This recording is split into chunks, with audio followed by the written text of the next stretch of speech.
এই রকম glass skin makeup চাও তাদের উদ্দেশ্যে আমার এই ব্রাইট কিছু বলতে চাই, বলো। তারা একটু জল বেশি করে খাবে, ফ্রুট খাবে বেশি করে, ডায়েট মেনটেন করবে, আখরোট, তারপরে হচ্ছে যেসব মানে কি বলবো স্কিনের জন্য ভালো ওইসব খাবার খাবে, একদম। তারপর চিয়া সিড এইসব। তাহলে স্কিন ভালো থাকবে। হ্যাঁ। মানে ওর মতো গ্লাস স্কিন পেতে চাইলে এই সমস্ত করতে হবে, তাই তো? হ্যাঁ একদম। টাটা করে দাও। টাটা। যখন তোমার স্কিন সুন্দর, মেকআপ তো সুন্দর হবেই। জিয়াস ব্রাইডাল মেকআপ একাডেমিতে ওয়েলকাম তোমাদেরকে। চলো শুনে নি ব্রাইড কেমন সাজতেছে। আমাকে চোখটা অল্প টানা টানা লাগবে, কলকাতা যেরকম দেখালো, আর তারপর তোমার 18ই এপ্রিল আমার থার্ড ব্রাইড, আর ছিল ওয়াটার রেসিস্ট্যান্ট বুকিং।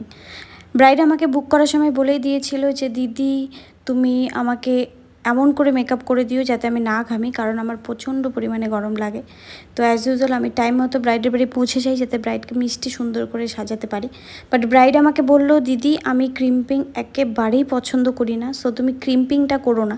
তো আমি তাই চেষ্টা করলাম যাতে ক্রিম্পিংটা না করে ওকে সুন্দর একটা লুক দিতে পারি, তো সেটাই চেষ্টা করলাম।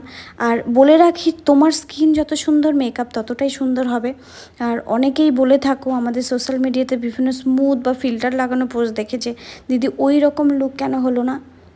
দেখো তুমি যদি তোমার স্কিনের প্রিপারেশান নাও বা স্কিন কেয়ার করো তাহলে মেকআপ তোমার স্কিনে ফ্ললেস লাগবে, এটা স্বাভাবিক, যেটা আমরা ছোট বড় সকলেই বুঝি। কারণ আগেরকার দিনে কিন্তু এত বেশি হেভি মেকওভার ছিল না যেটা দিয়ে সব কিছু কভার করা যায়। বাট তাই বলে যে আগেরকার দিনে ব্রাইডকে সুন্দর লাগতো না সেটা কিন্তু না। যাদের স্কিন সুন্দর ছিল তাদেরকে এমনিতেই দেখতে ভালো লাগতো। আর তোমরা দেখে নিলে আমি জল স্প্রে করে মেকওভারটা সেট করে নিলাম। আর যেহেতু আমার সেদিনে 4 বুকিং ছিল, আর প্রথমের একটা বুকিং থেকে আমার 2টো ব্রাইডের বুকিং অনেকটা দূরে দূরে ছিল, তাই সেক্ষেত্রে আমি অনেক লেন্দি টাইম করে মেকওভার করতে পারিনি। যতটা শর্ট টাইমে করতে পেরেছি ততটুকুই চেষ্টা করেছি। আর খুব বেশি 1 আওয়ার আমি এই ব্রাইডকে সাজিয়েছিলাম। তো মেকআপটা তখনও খুব বেশি বসেনি, বাট তাতেই ওকে এত মিষ্টি এবং সুন্দর লাগছিল। আর জুয়েলারিও সবটা পরানো হয়নি, আমি আমার স্টুডেন্টের ওপর রেখে এসেছিলাম জুয়েলারিটা আর ওড়নাটার ফুলটার জন্য, কারণ তখনও ফুলটা এসে পৌঁছায়নি। ফাইনালি তোমরা দেখে জানিও ওকে কেমন লাগছে।